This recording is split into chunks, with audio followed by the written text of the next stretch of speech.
domingo el de ayer, en Bolivia. Pues de verdad lo que sucedió puede ser inédito, inédito si usted no tiene memoria. Pero si nos vamos un poquito atrás, usted verá cómo este tipo de cosas se repiten y se repiten.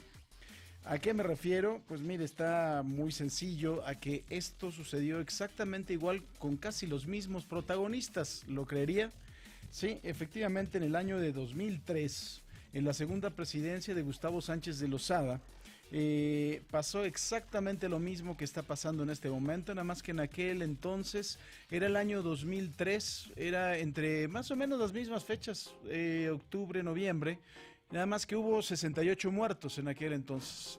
Para poner orden a las manifestaciones, Gustavo Sánchez de Lozada sacó al ejército a las calles y pues bueno, había un ambiente total y de absoluta insurrección hasta que tuvo que renunciar debido a las fuertes manifestaciones y a la cantidad de muertos que se estaban presentando por las mismas. Y pues bueno, en aquel entonces el ejército, sí aceptamos, porque todavía me parece que todo esto es una gran confusión, que el ejército actúe en contra del presidente Evo Morales, pues en aquel entonces el ejército sí se mantuvo firme y fiel ante el presidente Gustavo Sánchez de Lozada, por lo menos hasta ese momento, aunque también fue un factor muy importante para que renunciara. ¿Y quién cree que llegó a la presidencia en ese momento? Carlos Mesa. Exactamente el candidato que hoy de alguna forma hizo que renunciara Evo Morales, ese mismo candidato, Carlos Mesa, que es político, es comunicador, era titular de un programa de noticias, es documentalista, es productor, es un hombre que tiene mucho que ver con los medios de comunicación, hasta que él llegó como presidente interino a Bolivia y se sentaron las bases para una elección en la cual ya ganó Evo Morales, eso exactamente ya hace 13 años. Bueno, un poquito más, pues tuvo otro poco más de tiempo Carlos Mesa. Pero, ¿cómo son las cosas, no? Son los mismos protagonistas, más o menos con los mismos hechos, y esto sucedió de nueva cuenta. Mire, a mí, yo lamento varias cosas. Primero, de verdad, las largas conversaciones con insultos incluidos entre puro experto en política internacional en Twitter. O sea, he leído cada atrocidad impresionante. Me parece, hoy en la mañana precisamente estaba platicando con un periodista, con Walter Ocio, que es un periodista muy importante allí en Bolivia.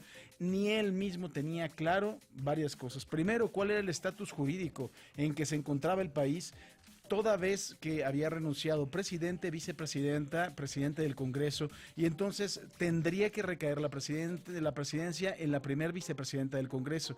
No se sabía hasta ese momento qué es lo que había pasado, no se sabía dónde estaba Evo Morales, se sabía que podía estar en una de las regiones en donde más apoyo le dan, se rumoraba también que podían haberle quitado el avión presidencial, el propio ejército, pero no se tenía nada cierto. Mientras todo esto sucedía, bueno, ya una serie de expertos en derecho internacional en Bolivia ya estaban opinando. Hace exactamente en el 2000, ¿qué habrá sido? Fue en el 2000, ahora le digo, fue en el 2004, yo calculo más o menos, sí, en el 2004, vino Carlos Mesa de visita a México y lo entrevisté. Un tipo muy serio, un tipo que estaba preocupado por la situación que estaba viviendo Bolivia, pero ya sabe, como todos los presidentes de esta zona, y más en aquel entonces, estamos hablando de hace 15 años, era muy ceremonioso. O sea, todos estos presidentes que creen que al momento en que se hacen presidentes les tiene que cambiar un chip y empiezan a ser ceremoniosos, y que a veces se ven incluso un poco ridículos, aunque una cosa es que ellos mantengan sin duda la dignidad del puesto que representa su país, y otra cosa es que adopten un aire de ceremonia que puede resultar a veces un poco ridículo, ¿no? Desde mi punto de vista.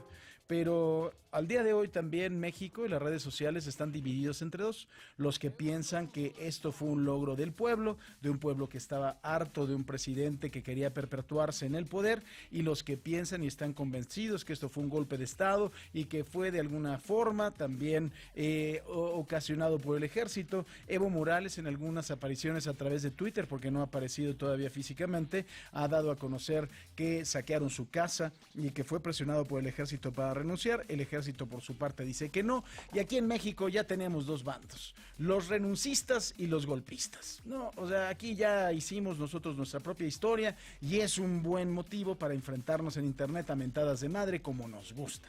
Así que la historia se la cuento, ¿no? Le digo, hay muchos que estaban sorprendidos por esto que estaba pasando. Es que es inusitado que pase en Latinoamérica. No, de verdad, a todos aquellos que lo escribieron allí vía Twitter, pónganse a leer un poquito porque siempre es una gran idea. Y por supuesto que se acuerden, ¿no? Que esta es una situación que se dio, que primero que nada se dio con Gustavo Sánchez de Lozada, esto más o menos en el año 2003, una situación muy parecida, con un número de muertos mayor, por supuesto, cerca de 64, entre 64 y 68, no estoy bien seguro, pero más o menos esos son los muertos que se presentaron.